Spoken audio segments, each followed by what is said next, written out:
Hello, good morning. Okay, meron lang akong tips. Nasa clinic ako ngayon sa pantry, kaya natin. Meron akong labs ngayon.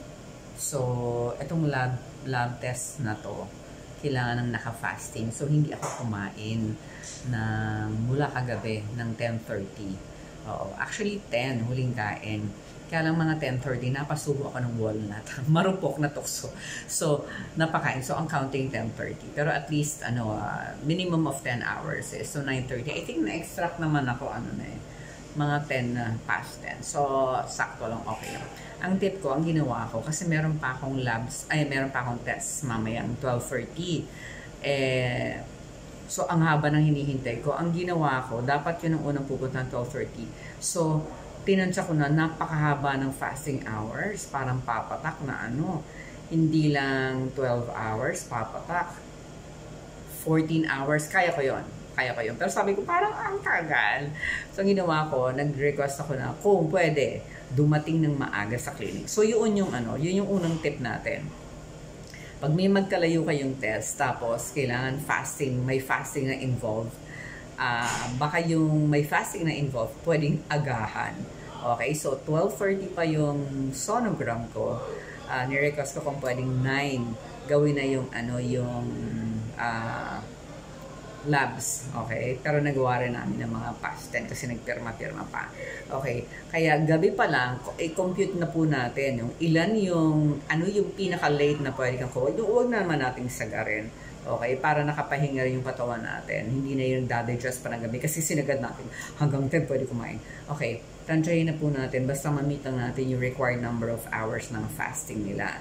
Okay, pero yung computation yun mangyayari ahead of time ha. Kung kunyari dapat 10 hours, itansya na natin na kapag gabi, kunyari 10 o'clock, the following day, 10 o'clock, 12 hours yan. So, ibig sabihin, minus 2 kung 10 hours, pwede tayong magpa-labs ng mga 8 a.m. Ganun bilangan, I'm sure magaling kayo sa math. Kaya-kaya nyo i-compute. Okay?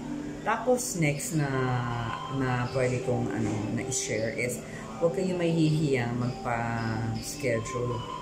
Huwag kayong mahihiyang magpa-schedule ng mas maagang labs. Okay? Para hindi napakahaba ng fasting. Okay? Pwedeng magtanong. Okay? So, yung umihiya. Next, dahil magkalayo yung test ko, so mamaya pa yung sonogram. Ang ginawa ko, nagbakon ako. Kasi dito walang makakainan. So, nagbakon ako ng sandwich. Egg sandwich na may cinnamon. Hindi ko sinadya, naitaktak ko siya. Kala ko paminta. Cinnamon pala. Egg sandwich. Pero dahil pag kumakain ako, inuuna ko yung gulay. Meron akong gulay, lettuce. Okay, so gulay muna. Bakit gulay muna? Para ma-coat muna niya yung intestines, upper intestines. Yung walls nun, ma-coat muna ng gulay ng fiber, ng mesh. Okay? That way, pag kumain ka ng mesh sugar, starchy food, may bread ako, hindi ka agad diretso sa bloodstream yung sugar. So, ang kakainin ko is gulay muna, and then, ito na, pwede ko nang sabayin to. Egg sandwich. Tapos may baon din ako na walnut, fats. Okay. Ayan. Actually, pwede nga after gulay nuts nakainin ko para fats. Okay. Alright. Tapos, pero bago yan, mag-mekos-mekos na ako. Meron akong green tea dito kasi meron akong iniinom bago ako kumain. Meron akong green tea. Tapos, meron akong supplements. So, bago ako kumain, kailangan ito muna. Dala ko na rin yung mga iinamin ko mamaya. Binaon ko talaga yung mga iinamin kong supplements mamaya. Mga minerals pala. Okay, dalawa yan. Okay, ito pa yung isa. Okay, dinala ko na siya. At ang lalagyan ko ay, lalagyan. Okay, ano pa ba dala ko rito? Okay, yan yung maiinamin ko after kong kumain. Actually, may mga vitamins din akong dala eh. Okay, meron akong lalagyan dito. So, dapat alam nyo na. Kasi, para lahat ng mga kailangan nyong inumin, ano ba ito mga to? May spirulina ako dito, may turmeric. Tapos, meron akong yung iniinom na din siya. Parang mangosteen, pero capsule, and something else.